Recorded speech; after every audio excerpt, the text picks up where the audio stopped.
the idea behind this for us was to have a community developing over here for a community of learners. We have a community of musicians, stand-up comedians. There's so many other communities, but there was no community of learners in Chennai. So, this was our initiative to do this. Today we have around 1,400 different people who have come over the last 32 editions. It's been happening in different areas across the city, with the backyard being one of the most prominent places where we have been doing it. So, today's talk is by Dr. Swarna Rajagopalan. Let me just quickly read through her bio over here. So, Swarna ma'am is a writer, she's a political analyst and a consultant. She is the founding trustee of the Patriarchy Trust, which is a non-profit center for policy research, advocacy and networking in the areas of peace, justice and security. She also has a consultancy, Chaitanya, where she's undertaken education programming, research conferences, research direction, project evaluations as well. So she has a PhD in political science from the University of Illinois Urbana-Champaign. Her PhD dissertation was published as a state and nation in South Asia. She's done a lot of other very interesting things through her student life and through her professional life as well, where she volunteered at the Bombay rallies in 1980, which was protesting a rape judgment, which was considered a landmark in the history of the Indian women's movement. In May 1993, she attended the first security, technology and arms control workshop in Pakistan. She also served as an election observer in the 2000 parliamentary elections in Sri Lanka as well. So she has, apart from her work at Prajna, she writes a lot, she's authored blogs, articles, books, plenty of those things. And today she's done a talk for us before. In fact, episode 10 was done by Dr. Swarna, where it was on gender violence in militarized conflict, which gave a completely different notion of what we understood as what happens in war zones, in militarized conflicts, and how gender plays such a big role in it. Today we thought, we were discussing on what to speak about, and with the entire the Me Too movement happening and the dialogue about feminism, the dialogue about women's rights taking mainstream narrative over here, we thought it's very relevant for Swarna ma'am to come back again and do a different talk on this today. So she's today going to be talking about peace, participation and patriarchy. So I don't want to take any more of your time, so over to Swarna. The simple truth about bios is that if you wake up in the morning for a long time and do something every day, there's a lot to say. It doesn't mean anything more than that. And then if you're a lucky person, you get to do a lot of very interesting things without you seeking them out or you're expecting that they can happen. For example, you set out to make a life which is about talking about gender violence and militarization and conflict. And Vishal is absolutely right. Who will come on a Sunday afternoon unless you make friends with the Warhorse? And then between the Warhorse and you can ambush people to do this perfectly, I think, stimulating things in the afternoons on a Sunday, no matter how hot it is, no matter how crowded the room. So today's talk is a bit like playing Twister, or so it has been for me as I prepared it. Because the original conversation we had, 31st October is the anniversary of UN Security Council Resolution 1325, which looms very large in the lives of people like me who work on peace and security issues and gender issues at the same time, for reasons you will see. So I said, let me do this talk on women's participation in peace processes. And then things changed, right? So Vishal said, well, can you also talk about Me Too? And because I was born and brought up in Bombay, a city that never says anything is impossible, I said, well, why not? And so the resulting presentation plays Twister a little bit. There is a completely lucid idea in the head of feminists like me who accept that there is a continuum of violence, there is a continuum of insecurity which begins with the body, with our own lives, and ends somewhere out there in a systemic way. But to present that to you on a Sunday afternoon in 1.5 hours without consuming the entire 90 minutes is going to be a bit of a challenge, and we'll see how this has worked. 3 versions of this have been written, and this is probably not the last time I will attempt to do this. So let's learn together. So this continuum of gender politics that I talk about in the subtitle to my talk actually in a sense, at one end of it, there's interpersonal violence, and at the other end, there's structural systemic violence. It's not really ends. Sometimes it all collapses and we experience it together, which is what younger feminists call intersectionality, and people my age used to call structural feminism or Marxist feminism. Okay? So, in a sense, this month, October, for us, this year spans October 5th, when something broke in India, and October 31st, when formally people say, well, it's been 18 years since the passage of 1325. And as I wrote this, it seemed to me that 28th October was a good time to be trying to do this little twister act with you. So 3 parts, right? Now, I'm not promising you they're perfectly proportioned or planned. The first one, I want to tell you a little bit about women as peacemakers. That was my original idea. The last time I came, I gave a fairly somber talk on life falling apart and women's lives falling apart even more. And I wanted to come and do this peppy little piece today about how much work women do in peace. The second part of it is participation, because that really is the heart of 1325, which I insist on celebrating whether or not anyone else wants a piece of cake. And the third part really is added on because I want to bring this conversation that the Me Too revelations have started into a broader conversation that we have about gender, not just in terms of he did this and she did this and she said this and he said that, but in this large world that we live, how does it all join up and add up, right? You can read the news, you can have opinions, you can watch non-stop, you can follow people on Twitter, but where people like me come in is to try and give you a mind map, a world map, a frame of reference that you may accept or you may not accept, right? So, the first part of this is literally the more picturesque part because I've used mostly pictures. So this is the traditional view of history and war, right? Women suffering and, widowed and, just generally miserable, suffering, the victims of war. Nobody listens to them, nobody asks them. The men fight, come back, win awards, and the women just suffer. Or, exceptionally, we can count on the fingers of one hand the number of women warriors through history that we celebrate. And we celebrate them because we see them as exceptional. From Bhudika to Rani Lakshmibai, right? Then, the feminist addition to the story, reminding you there are women in armies, there are women in militias, there are women who do humanitarian work, there are women who cover war, women who decide to go to war, women who represent their countries, even from Saudi Arabia, that's a UN photo, and women, security study scholars like me, who attend conferences that talk about war. So it's not just that women are sitting in a corner and being miserable and bombed out of their homes and, mourning forever the loss of their heroes. Women are also doing things. They are also, among the things they do, they're making peace.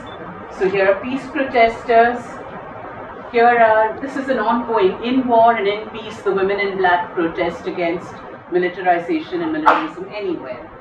Those are women in Sri Lanka who are looking for their children who've been disappeared. When I was in school, to disappear was an intransitive verb. I disappear, you disappear, they disappear.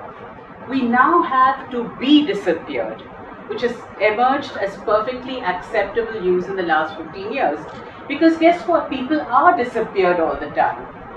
They set out to go to college and they never come back. They never reach college. They don't meet their friends in the mall. They don't show up for meetings. They skip out the part-time job.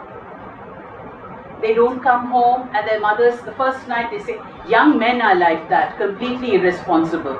And the second night they say, what happened to my kid? And the third night they get out there and start searching. We write books about war and peace and the hidden history. This is by a famous writer. We have conferences about feminist foreign policy, and I can't even see the last one. But more peace summits. So essentially we're out there, okay, that's my point. If you choose to look for women who are proactively making peace, there are hundreds of them. And if you use a feminist understanding of peace, which is not just to throw yourself in the middle of two sets of cannons, but to do the gamut of things that make a society peaceful, then there are innumerable women and women's organizations doing this work. Next one. So what do? Well, some of the things that we've documented women with homesteading, what does that mean? During the Bangladesh war, the East Pakistan war over Bangladesh's independence in 1971, the men were either in the Mukti Bahini, or they'd been abducted, or they were fighting somewhere, or they'd been killed. Women sent their families off, but one woman would stay behind to hold on to the land. Because she knew that if everybody fled, when they came back in a place with a dense population and land scarcity, someone else would have squatted. So women homesteaded. They were the last person on the land and the first person waiting when everything became normal again. They had households because men go off to fight, or they're recruited, or they're abducted, or they're killed, or they lose limbs. So they had households. For the first time, particularly in flight sometimes, because there's a lot of documentation of Afghan refugees post-Soviet occupation, for example. For the first time, these women who had not been allowed to have any outside interaction found themselves in Peshawar, in camps, but needing to feed families. So they went out to find jobs.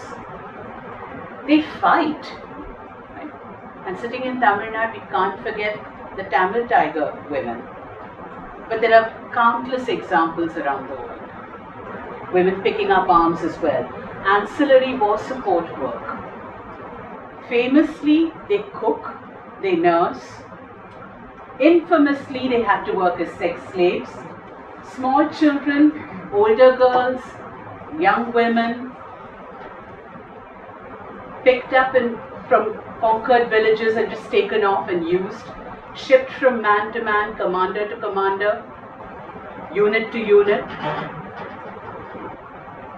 But also, they do things like repair jeeps, repair the artillery, keep it ready for use. All of that. They are peace activists, which are tucked in there innocuously. They search for the missing.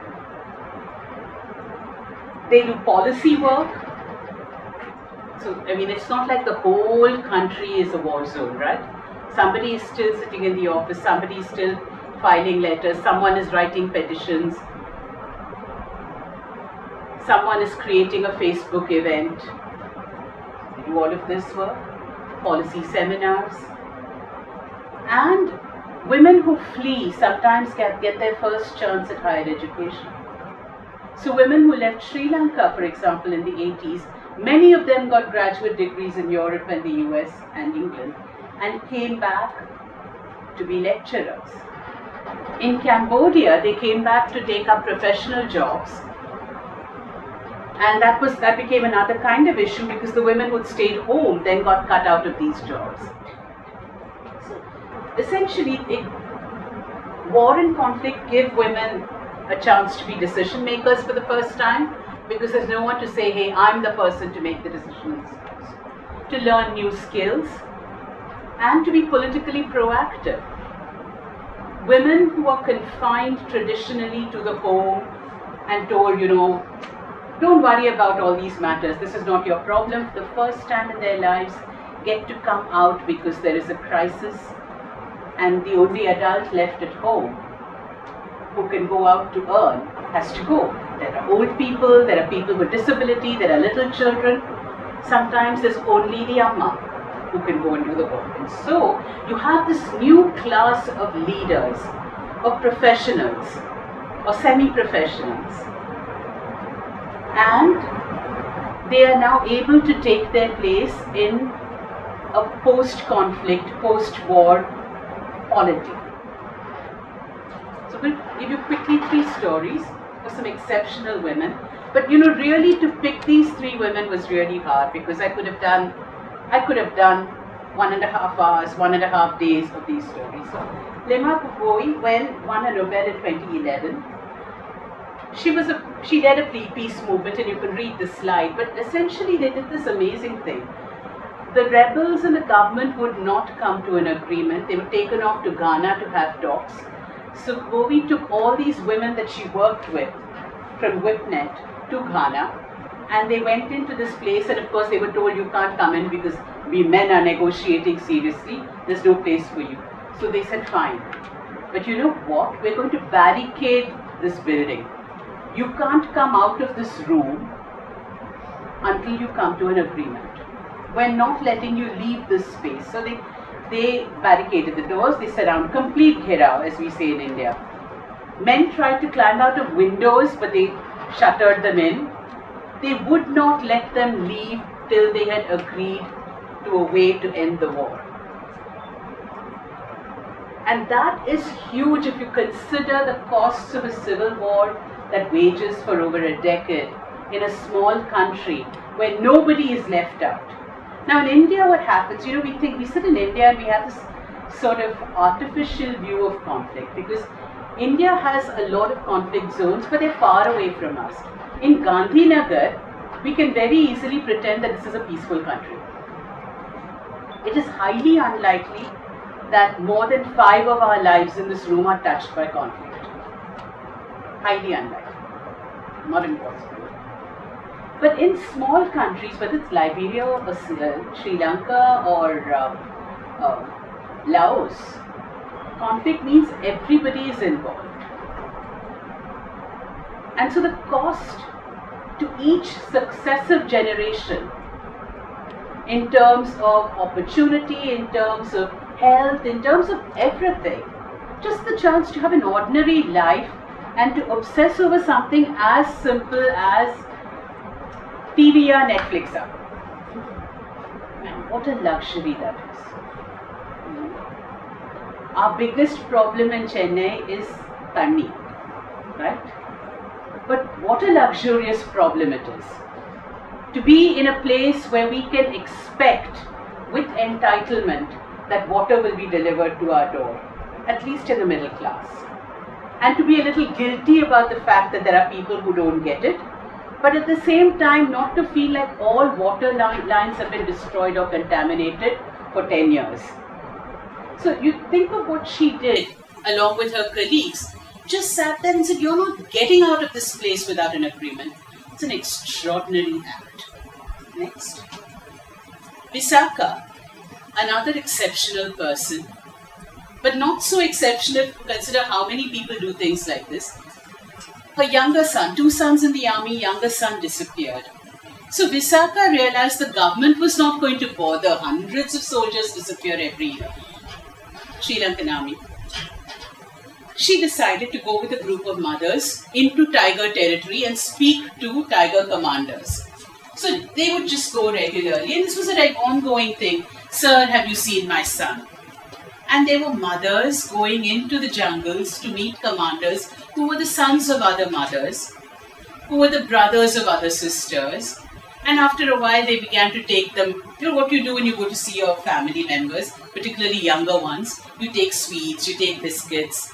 In a time of rationing, it's not that only you are suffering. Everybody is deprived. A treat is a treat to everyone. They built lines of communication by treating each other as human, that the government was then able to use as a back channel for peace. So officially, we will never talk to the tigers. Informally, Visakha and other women were carrying messages back and forth, creating opportunities for dialogue. Incredibly important. That's not how the Sri Lankan war ended. And I'm using the word war advisedly. It's not how it ended. Nevertheless, this was a really important thing. In Mindanao, in the Philippines, there's been a civil war for a long time, a lot of internal conflict. And of course, the people who will make all the decisions are men, because Men, as we know everything, so they get to decide all of this stuff. But there are all these women who actually deal with everyday problems in the community, right? Who solve kuti neighborhood problems, who make sure that scarcities are dealt with, who go off on little groups and petition councillors and listen to them patronizingly say, don't understand, but still go back the next day. So these women formed a women's peace table. So what do these women do from across communities, warring communities, communities where, we have decided we will never trust each other for 200 years, the women began quietly meeting in every district, opening channels of communication, realizing that the problems are not so different. Ultimately, we're all on the same side. We're all just trying to live. Extremely important, now being replicated across Asia. Not in India, not where we need it also, but other people do. So, everywhere there are people protesting. There are mothers looking for children. There are people protesting nuclear plants, including the women peace movement. I mean, this is a photograph from the Wagah border. Activists keep crossing and lighting candles, and the media is very scornful about them and say, those peace activists. But this is also something to do, no? To remind you that peace is a possibility. Change is a possibility. What would our lives be like if everyone said, we would have no reason to be in a room like this.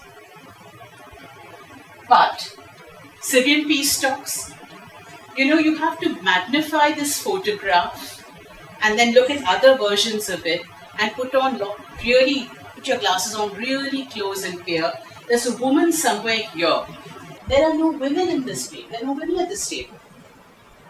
And it is not like Syrian women are not active in humanitarian work, in human rights work, in peace work, that there haven't been educated Syrian women. Do you see them here? In Geneva, when these talks were going on, there were huge groups of Syrian women camping outside, trying to get their voices heard. So moving on now. Where are the women? Where are all these people? The Gabowis, the Vishakas, the Mindanao Peace Table, the women from Jaitapur, where are they when it comes to actually making peace? So in 2000, October 31st, the UN Security Council was chaired by Bangladesh.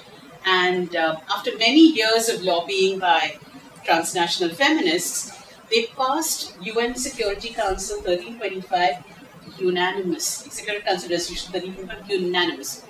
A unanimous Security Council resolution in itself is a miracle. Right? I mean, the fact that it passed, that everybody agreed, there were nice speeches made, it was a very festive occasion, was something incredible. And what does 1325 say? It says, women must be included at all stages of the peace and conflict resolution process. Very simple. It followed decades of advocacy, but it also followed landmark court judgments. Yugoslavia Tribunal, Rwanda Tribunal had just held sexual violence and conflict to be crimes against humanity, genocidal crimes. So there was a shift in thinking, and these shifts, when we talk about Me Too, these shifts come like, a woodpecker working over a century on a piece of wood. You think nothing is happening, life after life, year after year, season after season, and then suddenly something collapses. So this was really important because when the Security Council passes a resolution, now we all make fun of the UN and say, when the Security Council passes a resolution, it is mandated, it is enforceable. You can hold governments accountable to it. It is the only part of the UN that can force people to do something. So it mandated increased representation of women at all decision-making levels in national, regional and international institutions and mechanisms for the prevention, management and resolution of conflict. So, of course, now we have a cottage industry of 1325 exports, and that's a different story. These cottage industries are maybe, we should talk about them in another year. But what does this mean? What do we get to push with the backing of a global resolution? The participation of women, the protection of women from sexual and gender-based violence. So the resolution takes into account that war crimes like sexual violence happen and says this is not acceptable. Many years ago, an early visit to Chennai, I met this army guy who was visiting my father in his office, and I was there, and he'd just come from Kashmir, and I was full of civil rights reports on Kashmir and fact-finding. Yupti, how can you do all this? And he said, Madam, these are the spoils of war. Well, you can no longer call sexual violence and conflict a spoil of war with that smugness. It's not allowed. So prevention of conflict, not just protection. See, we trip into this protection mode the moment we talk about violence. Girls can stay home, hostels should have CCTV cameras, buses should have CCTV cameras.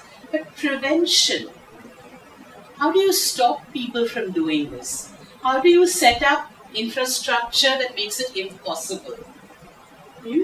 How do you create laws, not just for war, but also in peacetime?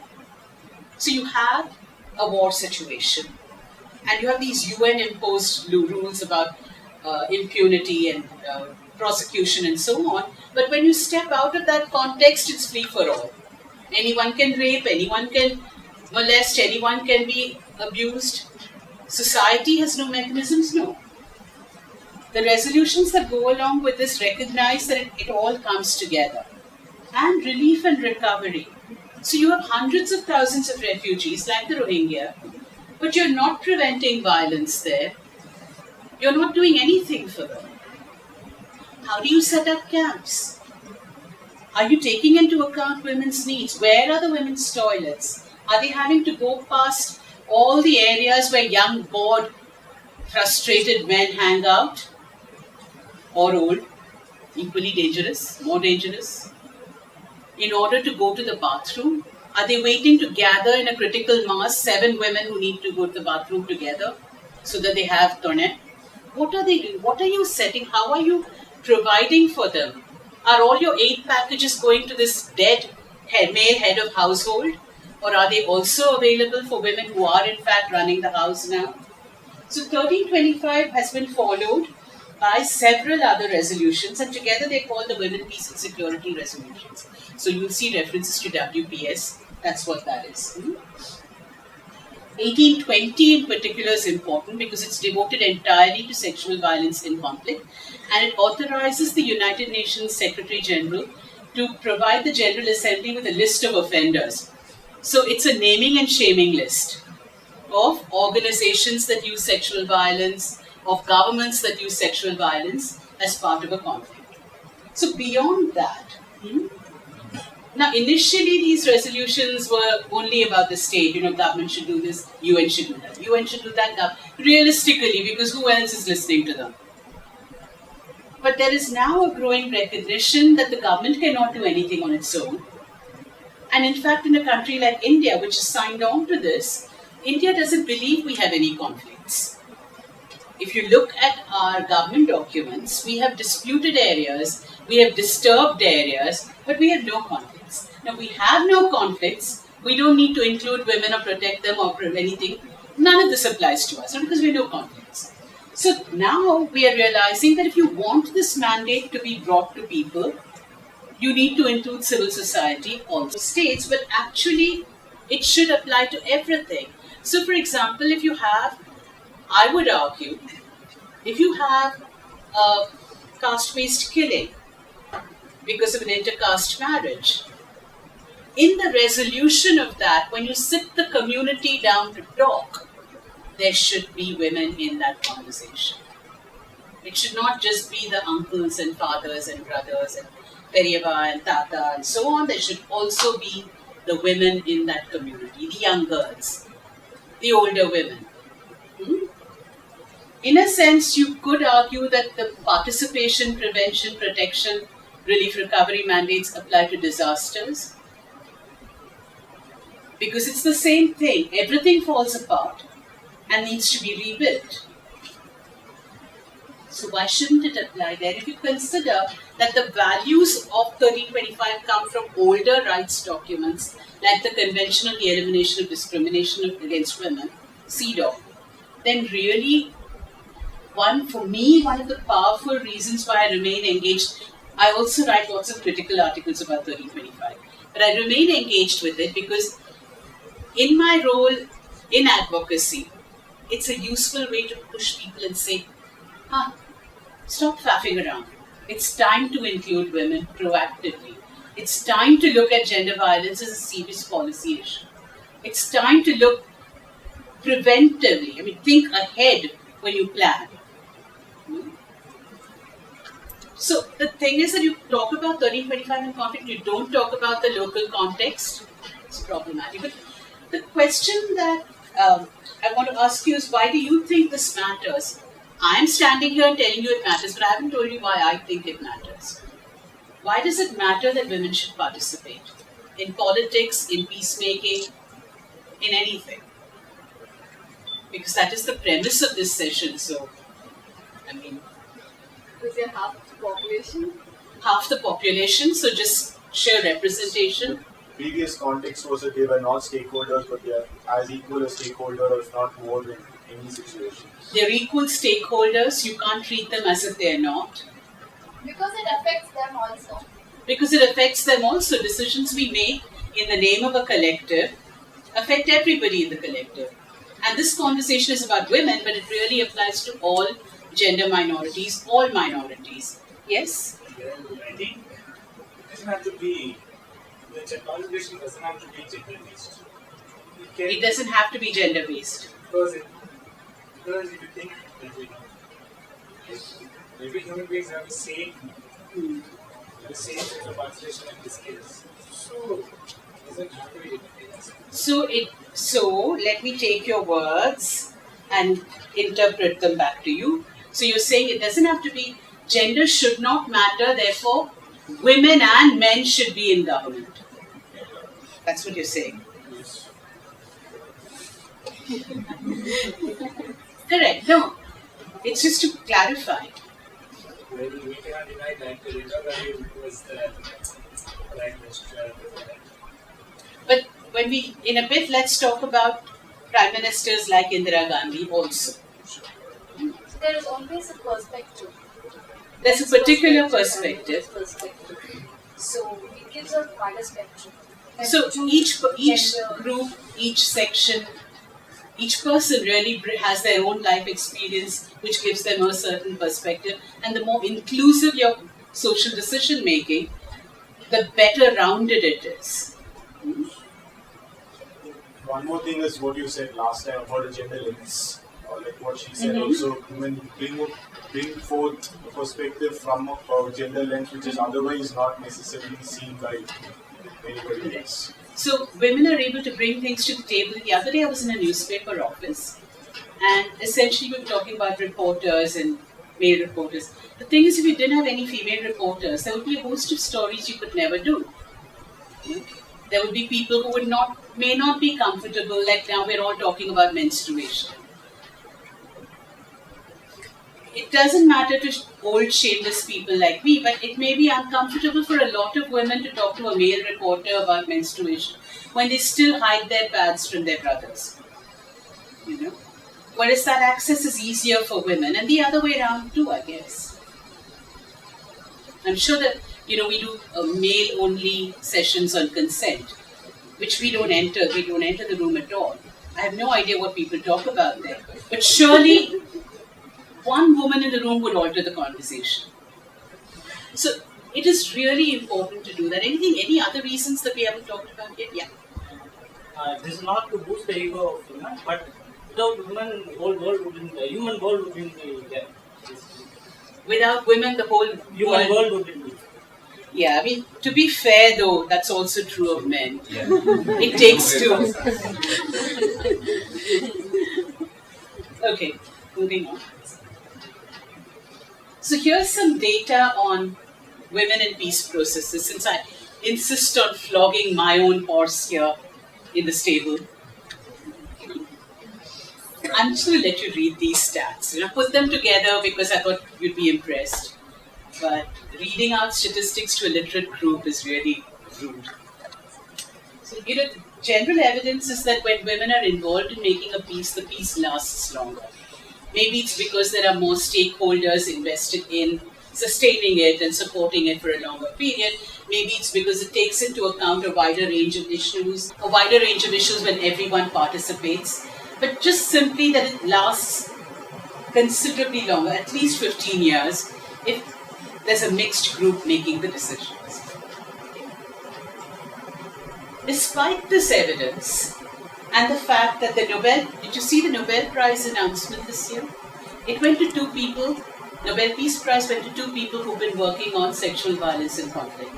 One person is a gynecologist who's, I'm sorry, I can see his name but I can't read it in my head, who has been essentially set up a clinic for women who were victims of sexual assault in the conflict, taking care of them, making sure they're okay, treating them at a time when society would stigmatize and ostracize them. The second is Nadia Murad, who was abducted by ISIS and kept in sexual slavery, escaped and is now working to save women in that situation. So the point that the Nobel Committee makes is a more peaceful world can only be achieved if women and their fundamental rights and security are recognized and protected in war. And the argument could be made that a lasting peace is only possible if gender equality and justice are part of that bargain. Until Friday in Sri Lanka, this was the burden of the song that a lot of us were singing to transitional justice activists. Sri Lanka since 2009 has been in this process of transition out of decades-long conflict. And as they've set up reconciliation mechanisms, truth mechanisms, shall we do this, how shall we do that, how should we deal with the landless, how should we deal with widows who have to earn a living, etc., etc. What we've been saying is you cannot have justice in the transition if it is gender blind. So really this is true, but still look at these numbers. Between 19 and 2017, women made up 2% of mediators, 5% of witnesses and signatories, 8% of negotiators.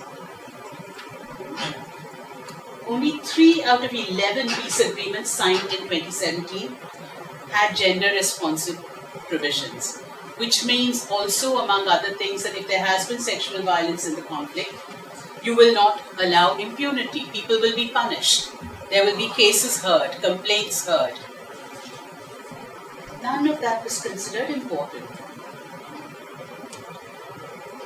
So, really, and then in terms of engagement, it's one thing to write this. We're all very good at declaration. So even if you get to the point where you have some women at the table and one of them signs and you have good provisions, what are you doing with those provisions? Are women part of the implementation process? No. Often not. There's no plan to include them because, the argument that Indian party leaders always give you when you say, how many women are you giving tickets to? They say, where are the women, ma? Women are not qualified. So now what we started doing is we've started creating lists. You want qualified women?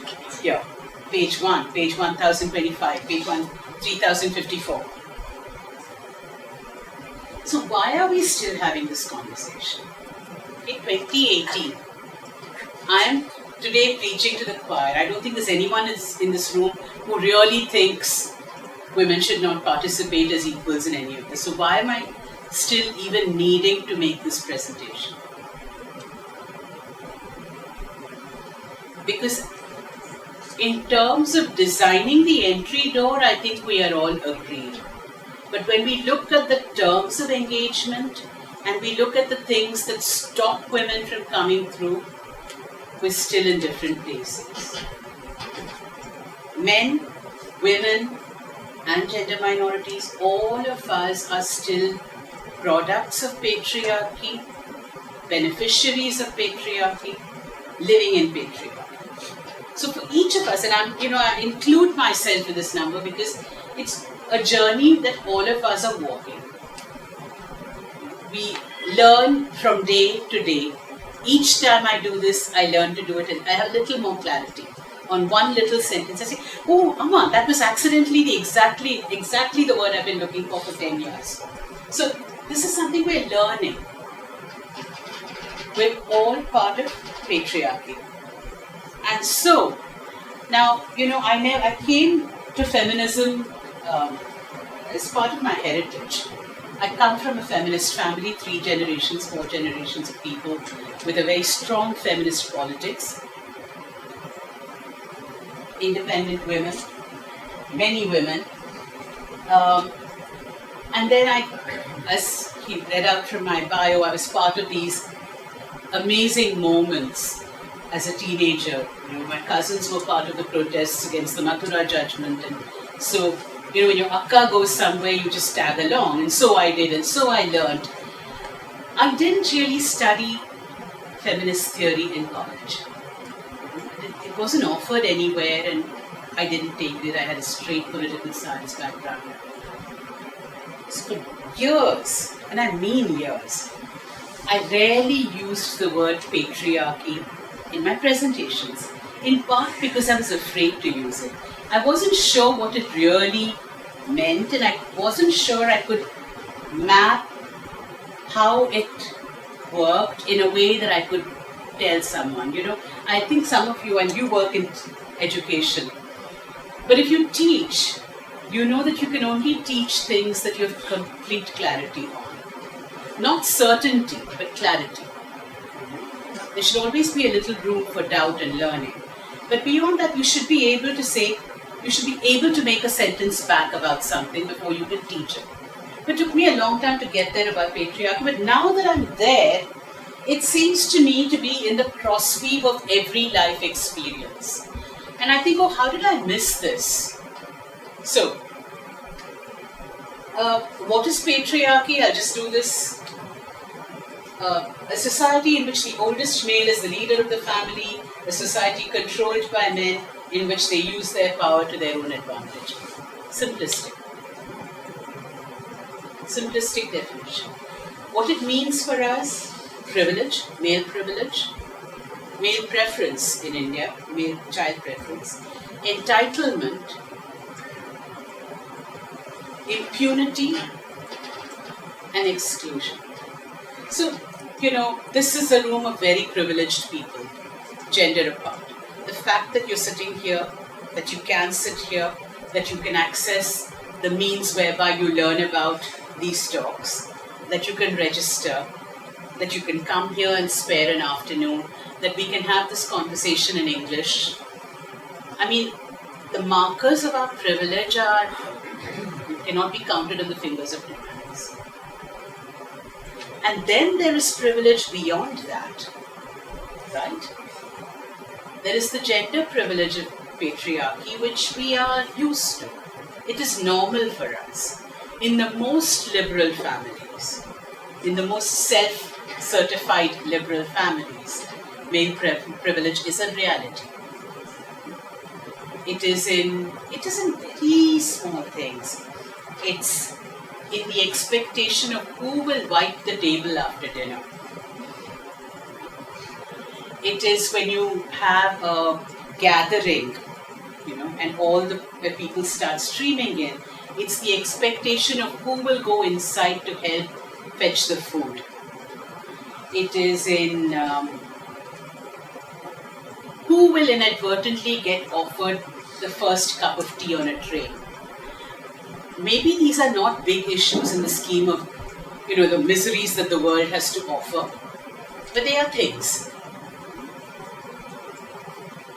It's the expectation. I work out of home. I have a fairly full working life. It's the expectation that because there are 2 women in my house, we will both be unendingly dedicated to the upkeep of the house and to hospitality. We're not.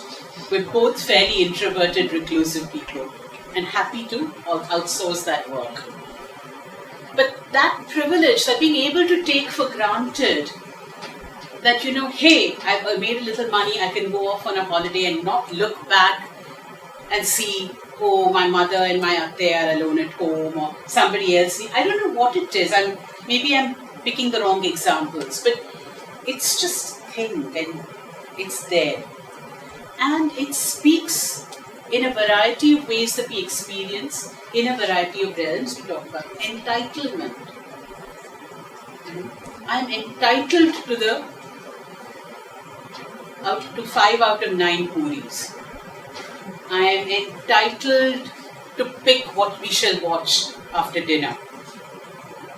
Control of the remote control at home. The picking up of the remote control is an expression of entitlement, and the ceding of the remote control is a sign of privilege. Impunity.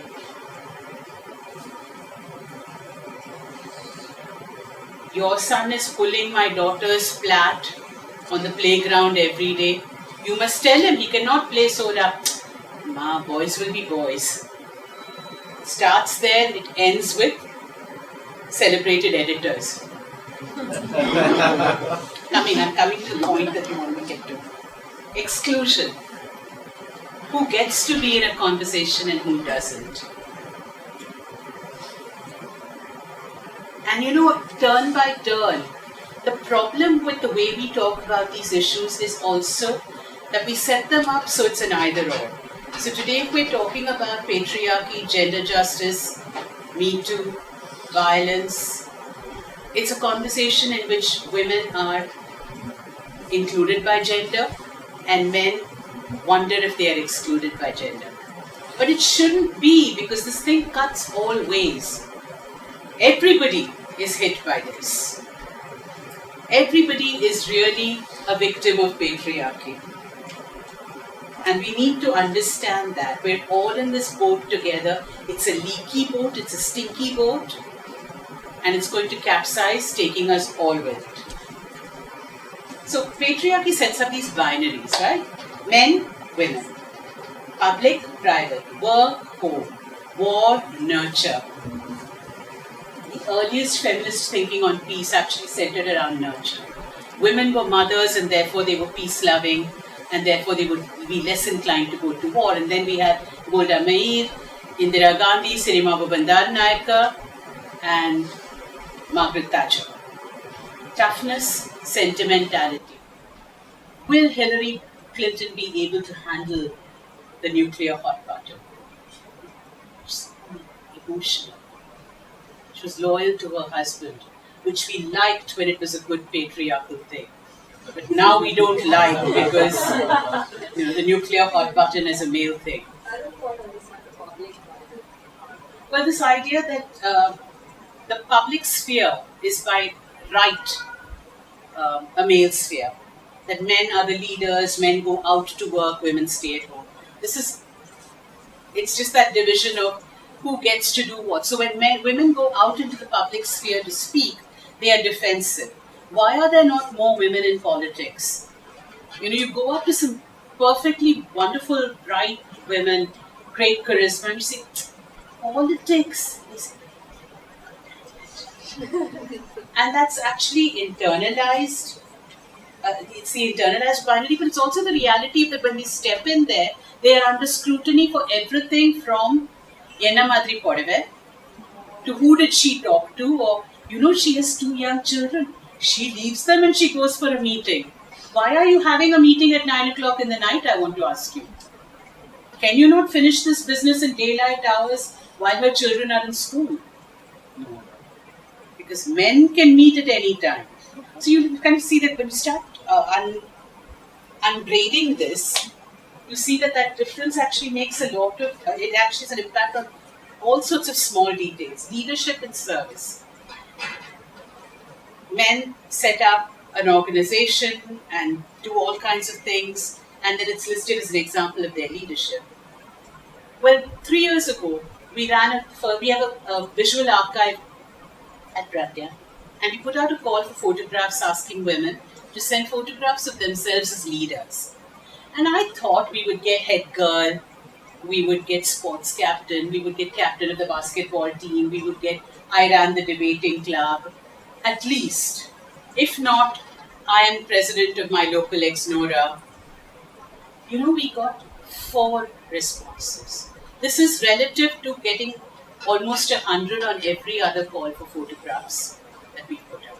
So 2 years later, last year, we disguised it and we put it out again saying, citizen next door. Who is this woman that you know that does 100 things outside the home, for the community, for other people? We see her as a leader. We had about half a dozen, and this was after I personally begged people and they did not send in photos of themselves. So there's a problem here. Our perception, women do something, they're taught to code it as service. Men do something, society codes it as leadership. So then when you want to bring them into the public sphere, into positions of power, they need to be nominated, but they won't be nominated.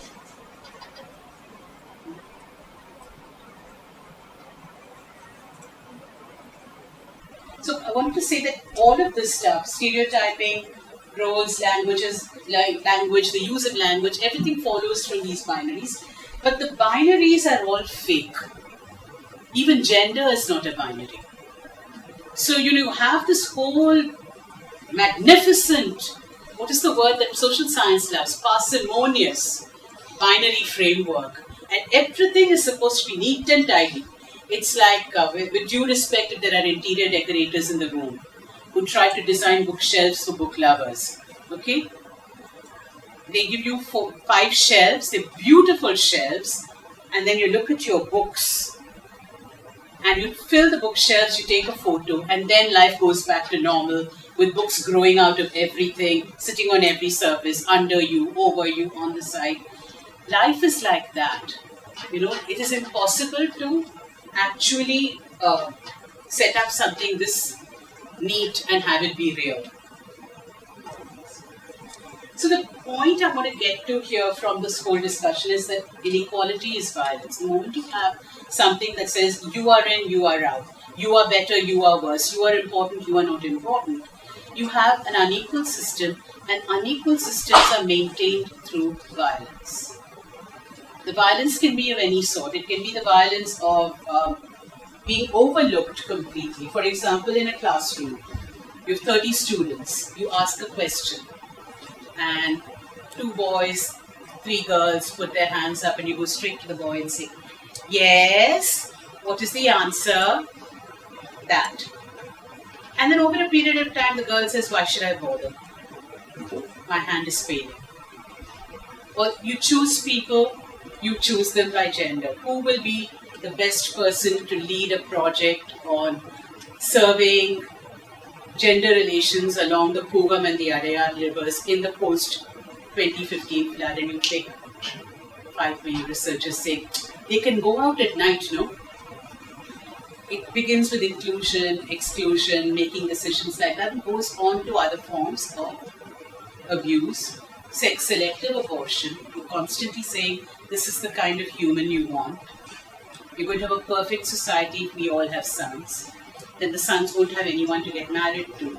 So you purchase a bride from another state where they haven't been, not been smart, They don't do sex-selective abortion. So they still have daughters.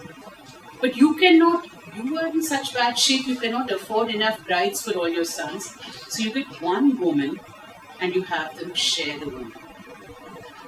So there are so many ways in which one act of violence undergirds the next act, and then the act after that, and then the act after that. And children growing up in their household look at a mother that is routinely abused and who can't buy a ticket to go back home, and therefore she lives with it. And what do they learn? The girls learn, this is my life. And the boys learn, this is okay. I can go out and I can lay claim to anybody. Cinema then reinforces that, right? Serials do. I am on the same bus as you. You made eye contact with me one day, therefore we must be married now. I swear to you, I saw this in a Tamil serial. And not that Tamil serials are better or worse than Hindi ones. I watch them both. I don't go out a whole lot, so I'm totally a TV junkie. The violence that sustains patriarchy can be ideological, it can be physical, all the things that we know about. Hey, you have the temerity to be out on the street near a pan kade. Let me show you who owns the street. It can be verbal and constant, we have all witnessed this. I believe there is no Indian family that is without the uncle who will make that joke about the auntie all the time, from her sambar to her dress sense to her accent, while all along she is the one with the MPhil in, molecular biophysics, who gave up singing on the Kacheri Mede once she had performed for the Ponnu Paakadhu. We will tuck all these accomplishments away and say, she cannot do anything. We've all been there. It's also patriarchy. Economic. Have you got married to me? You must add me to your bank account. Let me hold on to your passport. All your jewels should be in my locker. You cannot support your own family. And these are like advanced levels of violence. There is also the more immediate one of, there is only one chapati and you're not getting it. So it's everywhere. Relationships become transactional because it's really about who is getting to do what for whom. Produce my food, produce my child. Why do you want to study this? Why do you want to do that? There's no need for you to go out and get a job. No need for you to get a job is one thing, no? And then get the job and give me the money is another thing. Authority is asserted regularly through violence and control. That violence being verbal or physical means that it is everywhere. It is everywhere. It is what we learn. It is the adjustment that we have taught our daughters to make for generations. Life is like that. Nee adjust pannendu poganum. First word to take out and throw far, far into a very distant galaxy is adjust. Challenges to authority, therefore, must be suppressed. Whether it is that person who says, I want to come with you to the temple because I won't get a chance to go because I have my period, and then the whole family sits on their head and says, how can you go? Or the person who says, today I don't feel like coming to do namaskaram. Challenges to authority must be met with immediate action. The patriarchal expectation of the masculine is tied to violence, sex, status, aggression, I'm not a cool guy because I'm just a cool guy. Because I have interesting thoughts, I have interesting ideas, I read things, I love nature, I like to hike, I like music, I like people, I'm interested in people. I want to know what you're thinking. I'm not a cool guy because of that. I'm a cool guy because I told you that 3 girls were after me at the party last night, and I took each of them apart, and you know what? I'm not sure guys talk like that, but that's my imagination. How would I know? So it's that culture of, it's that toxicity that, that.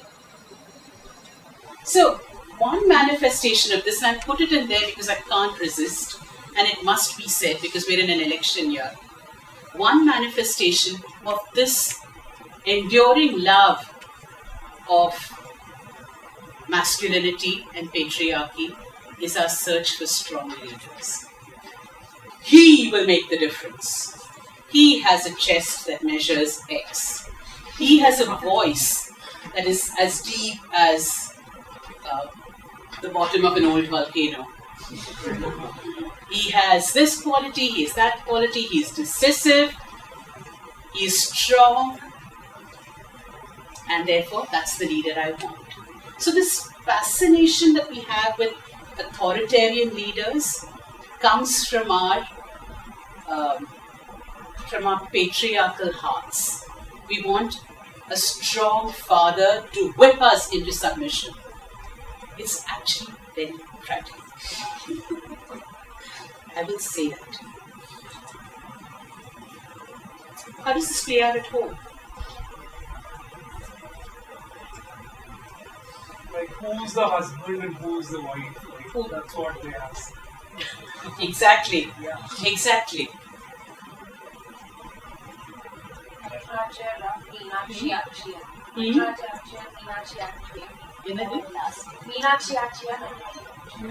Exactly. Right, so does a man have to be that abusive just because he's No, not at all. It does not have to be abusive at all. But there is a particular idea of masculinity, and if men are not confident sometimes, they trip into it as default, as a way of asserting to people around them that they are guys. Actually, you don't have to be. Nobody likes it, and it's a very unpleasant presence in an office, in a home, in a gang of friends. Someone who's constantly getting angry and getting abusive is not nice. There's an expression that someone once used to me completely different. You trap more flies with honey than with vinegar. Being nice to people is actually very effective. In school, well, I don't want to be mentioned on misogynist or sexist. I've seen some sort of, I've heard the teacher that guys like this person. we can't hear you. Sorry. I've seen some teachers that say girls are better than boys. Always. You know what I've seen? I was constantly criticized because I didn't want to take part in sports activities. See? They said a man has to play sports. I was actually more interested in knitting and all of that girls did, SUPW. Yeah. I was more interested in that. But see, that's so unfair. That is really unfair. Also, you will find later in life that by virtue of being male, you can lift bags, you can move furniture, you can lift. Seriously. No, ask the guys in the room. I'm the one, I'm not, huh? But supposing I'm the one that's working out with weights in the gym every day. I can lift here. Shouldn't have to take a guy. There could be, it's an individual thing. See, I rest my case. They don't want to, we are forced to. Yeah. And there are also these situations when you are lifting, maybe you don't lift, I'll do it. Yes. Yeah. Although now, with all this knowledge made it, I'm happy to. It also begins with the kind of lessons we learn. Yes. For example, you have a postman. For example, we write lessons and we ensure that we write gender sensitive lessons. In the sense that it's always a male carrier or a police officer. It's not a postman or a policeman anymore. It also begins there, I guess.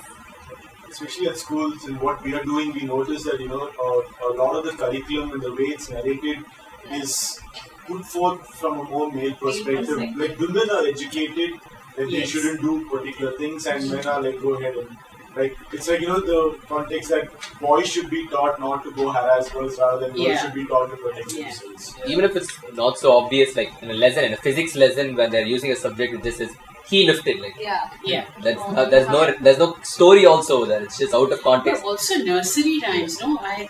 We had a child in our house after many years, and so finally discovered this. What is this? What is the dosai amma dosai? அப்பாவுக்கு 4 அம்மாவுக்கு 3 அண்ணனுக்கு 2 பாவம் பாப்பாக்கு 1 very unfair. Next, public spaces, buses, trains, bus stops, airports, How many public spaces don't have women's restrooms? Because women are not supposed to be there. So I work with schools. I've been to a lot of girls' schools where they do have male restrooms, but I've been to a lot of boys' schools that I know about female restrooms. Yeah. When you talk about public spaces, there was this post which came up on FB, like if men have a curfew that they can't come out after 9 p.m., what will women do? So a lot of women say they'll go for a walk, they'll go for a jog, they'll go to the beach. So it's like you're stopping half the population from doing what they want after 9 o'clock. I've noticed that in India, mostly people, there's no like sex education per se. I mean, if you go to the States, most of the people in high school, it's like you have to be going through sexual education. So it's like you don't have guys sitting there, somebody says menstruation, somebody's acting like a fourth grader and laughing about it. You know, it's like very much more mature. But that's really lacking in our culture. And the big thing is religion, or go to school and become really good.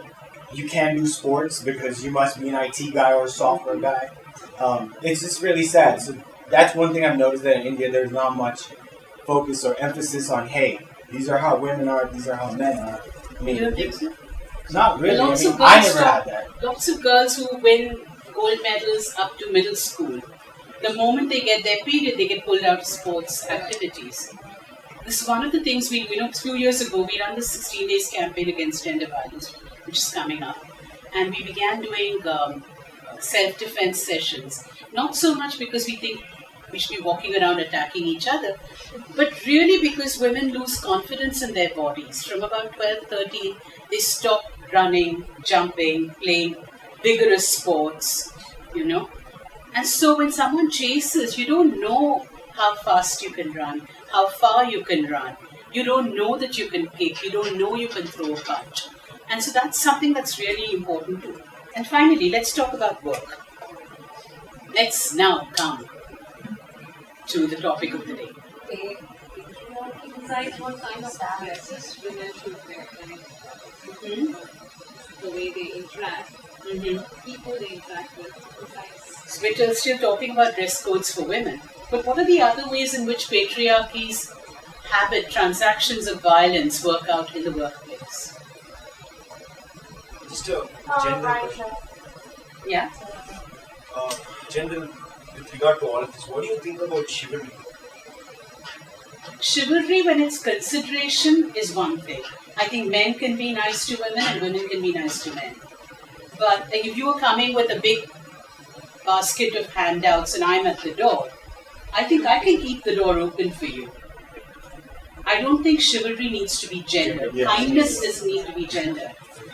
But if you're doing it because for some reason you think I'm not capable of opening a door, then I think you should go back and read some books. But I think we'd all do well to be more considerate of each other and more helpful. Let's move to the next thing. So, can I put my at work? While checking in employees, there is a kind of filtration. When they say, oh, let's not take a married woman.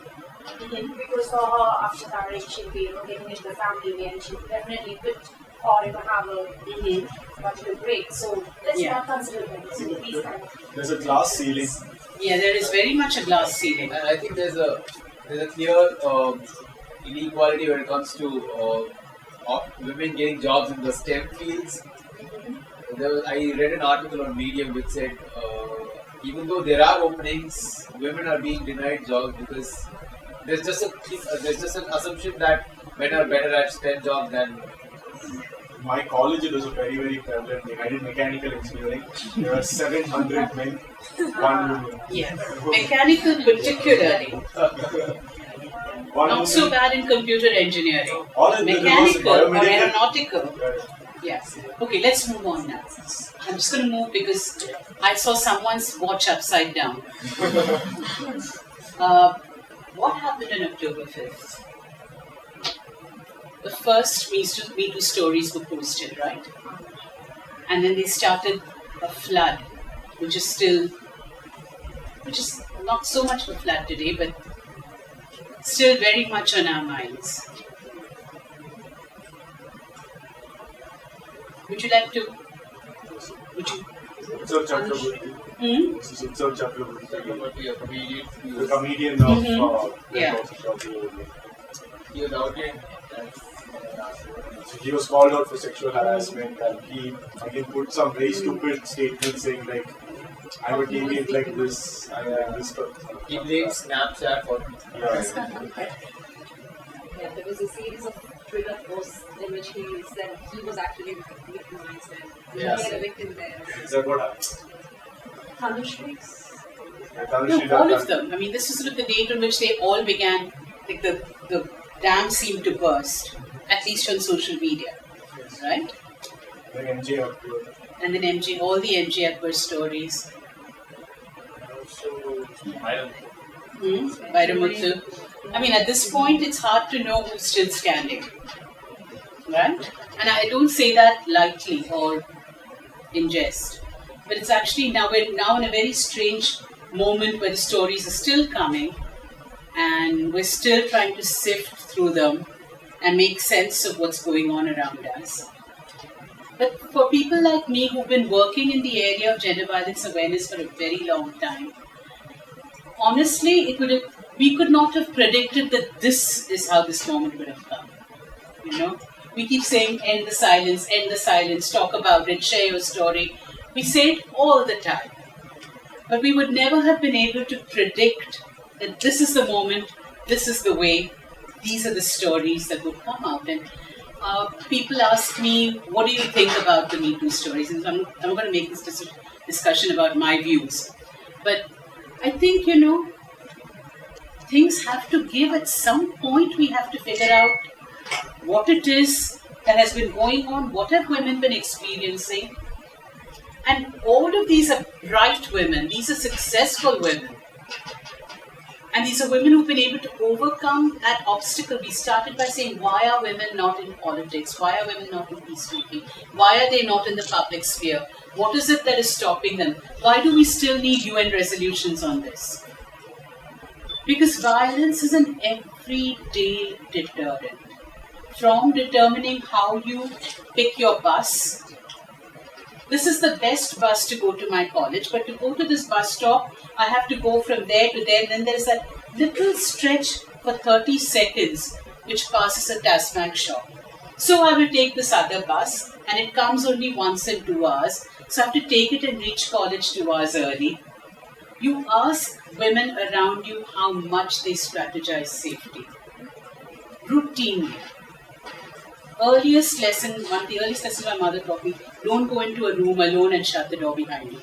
Take someone with you and leave the door open. I didn't even know what she meant. I'm just an obedient child, so I just always did it.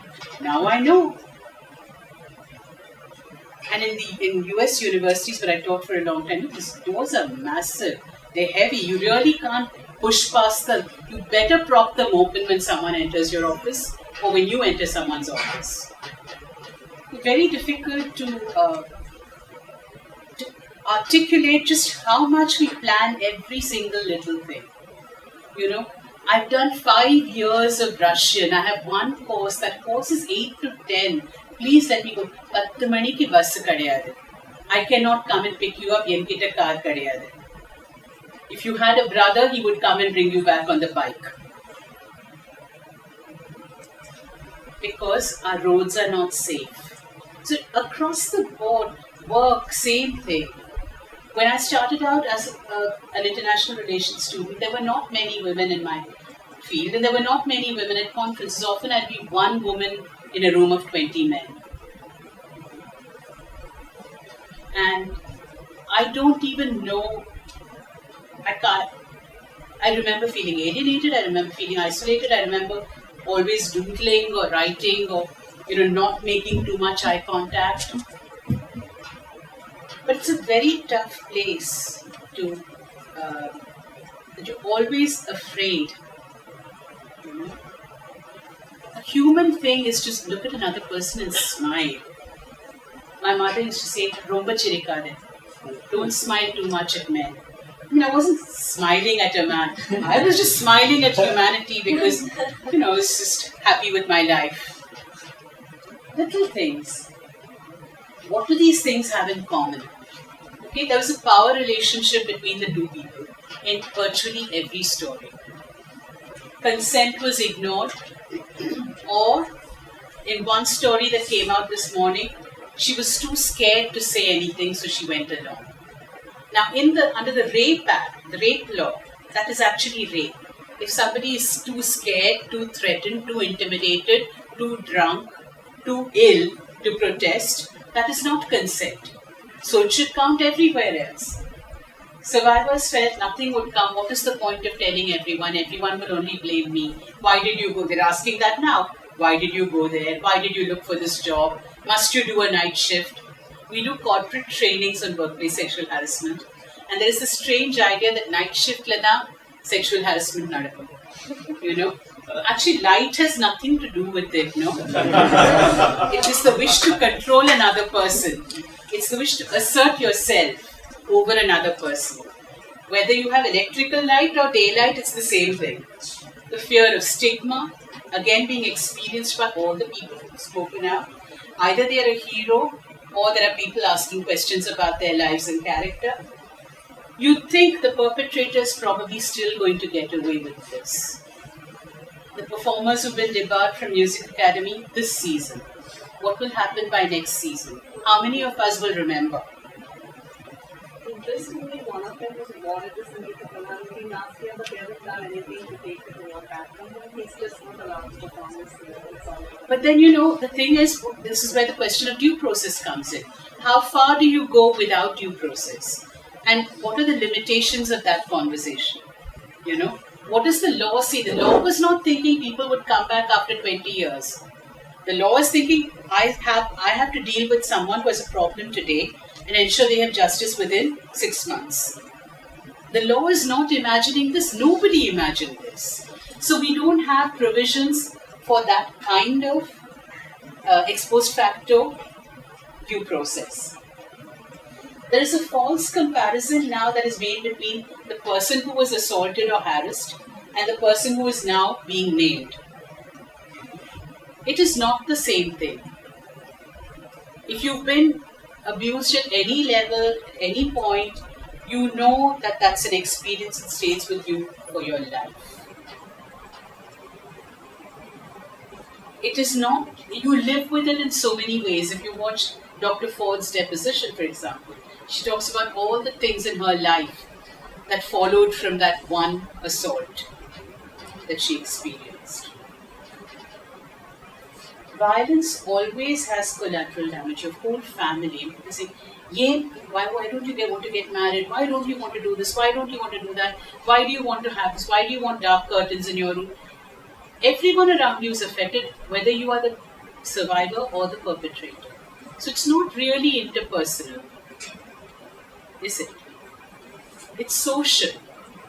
An attack by A on B actually affects the entire community of people around them. And there were very few senior women who could actually mediate. Where they were ambivalent, they were skeptical. At that point, there was no law that they could point to, there was no ICC. Where could they go? All they could say is, we also experienced, this happens. This is life. No, if you want, you'd go to the police station. None of them at that point could come up with anything else. The fact that there are few senior women, even today, most of these stories are from journalists. How many senior editors are there in our papers? All male. At the decision-making level, at the authoritative level, where are the women? Doesn't follow that women will back women. But at least you have an authority figure that you could consider going to. One of the things that patriarchy deprives women of is mentoring networks. So there's a certain informal mentoring that happens from one generation of male workers to another. It doesn't happen for women because there are no women. And the mentoring may happen over drinks, it may happen over a game of cricket or golf or whatever it is in your line of work. May not include women because women don't play sports, supposedly. So where do we go from here? I don't want to leave this hanging here. So, well, the obvious thing is this is what we like to point to, somebody else has to fix the problem. So get organizations to comply with the law. Get governments to create the enforcement institutions they promised. But that's not going to solve the problem. So I want to ask you what we can do. 3 quick slides to end. I've been struck by how reluctant we are to show empathy and compassion. Do the weighing later, do the analysis later. Somebody is crying out to you in distress. Where is your capacity to open your heart and hear the distress first? So cultivating that ability, instead of defaulting to suspicion, I think it's really important. How do we understand? I mean, do we have a frame, or is it just, she said, he said, he said, she said? Is it just a war of the genders, as they used to say in the 70s? Or is there something else that is making this possible? Is there a power structure that is trapping all of us into these unhealthy, violent interactions? And are we willing to do the hard work of changing the world? It's very easy today. You like, you show an angry face, you protest, you retweet. Very simple, it takes less than a second. Who will be there tomorrow? Where will you be tomorrow on this issue? What will change in your life, in your home? Exciting. So we have a suggestion. Elections around the corner. We have a manifesto that I'm going to promote today. Please vote for a party that expresses zero tolerance for violence. We have not heard poo or choo out of most parties in the last 3 weeks. Don't forget that when elections come. Someone who makes a commitment to gender parity and at least pretends to look for women candidates. Equal party support. No, I'll just have a woman and anyway she'll win, she won't win, I don't know, I'll concentrate somewhere else. Have a woman candidate and support her. Take clear positions for gender equality and show genuine concern for gender-related issues. One of the other things we say to parties is don't nominate people who are rape accused. Don't nominate people who stand up and say it is because women are going to school that gender violence is happening. Throw them all out. They are yesterday's garbage. You're a young country, you need a world that thinks differently. But also you can bring it home. Hire women when they are qualified. And by home I mean either an organization you run or in your own home when you employ people. Pay women that's my rush this morning, what we would pay men. In my house, we get someone to clean the fans. When a guy comes to do it, my mother pays him so much. When the women in the house say, Nangale Panro, and then we all hold the stool and they climb up, she pays them less. And I keep telling her this, which is, Mama, rumba tappu. But when is our practice going to change? Open up paths to leadership roles. Don't assume that only a guy can lead a project. Invest in women's growth. Can you send someone for a course? Can you help them learn something that would move them up the ladder a little bit? Do it. And also do comply with policies if you have a say in that. Ask uncomfortable questions to your HR. But then I want to talk about kids. Okay? Children are naturally compassionate, naturally have a sense of right or wrong. Instinctively include people. And we train them systematically to forget all of that. Right? When you show them the world. Siddhartha's parents tried to keep him from everything that was unpleasant. What happened? He went out one day, he saw old age, sickness, death, all in a row, came back troubled, left the house seeking answers. Doesn't have to be so radical. Introduce children to the world and introduce them to the diversity and the problems of the world and allow them to see that we are all connected to each other, the people who post their Me Too stories, the people who read them, the people who are named by them, and the people who pretend that nothing is happening. We are all connected. We live in one world, one society. We are products of the same thing. And so we need to see each other as parts of that connection and to reach out.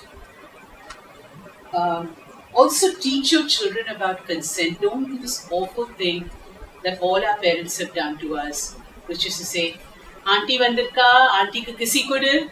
Don't do this to your child. If your child says, I don't want to come, child has an opinion, child has independence, child is a sentient human soul. Please respect the child. If you don't show the child that she or he has a right to consent or to withhold consent and articulate that and that you will respect it, they will never expect it from the world. If there is one thing we should all feel entitled to, it is respect as human beings. And that's something we need to teach kids from the get-go. I think I'm done with that. So, takeaway. Really the continuum, we talk in feminism about interpersonal to systemic, all kinds of violence are one. But I want you to sort of see this connection from me and you to the world. I want you to connect your personal choices through patriarchy to violence, to participation, to peace. It's up to each of us to make these putty choices individually that will then have larger repercussions. From me to you, also, I am here, you are sitting there, but we're all on the same journey. And from me too as survivors to me too as change makers. Thank you for calling me. Thank you for the next time we should have a clock here so we can time ourselves better. But, I know you close at 5 and it's 5, but I can still hang around downstairs here, wherever, and take questions. Again, so this is the second time Swarna has done something for us over here, and each and every time we leave enlightened and we leave more humbled, I suppose. This was a very eye-opening experience again, so thank you so much for taking the time for that. Same on that. Thank you for the opportunity to do this little Twister thing. Yeah. So in fact, Warhorse is collaborating with Pragnya. In 2 months, we are hosting them for a male-only dialogue in consent. It's going to be happening here on December 17th. So, like she said, it's only for men, and there's going to be a male counselor facilitating it. I did ask her, do you think there could be somebody else? I mean, the women also taking part. She's like, hell no. So, yeah. We'll do something else that's mixed. We are always available. So, if you do keep a lookout for that, we would be hosting it at the backyard itself. We are having a bunch of other interesting events happening. So, if you guys think Stable Talks happens every fortnight, alternate Sundays. So, the next talk is on November 9th, if I'm not wrong. If you are free for that, please do make it. You will be getting an email with the invite. Follow us on Instagram and Facebook, where we are most active with posting out our updates and whatever has been happening. If you thought this was an interesting event and if you think more people should be aware of it, the best thing you could do is tag us on social media, tell your friends about it and get more people so that this room will always be packed. If you think this is, you could be doing something else chiller. There are plenty of other events happening in the city. Do support it. We at Warhorse also engage with the community very actively, so do keep track of us. Thank you so much. Have a great. We'd like to have, but we are kicked out of this place at this point. So Swarna ma'am would be available for any questions. If you don't mind, just downstairs. Yeah, we need to clear out. People go downstairs. Thank you so much. Take care. Have a great Sunday.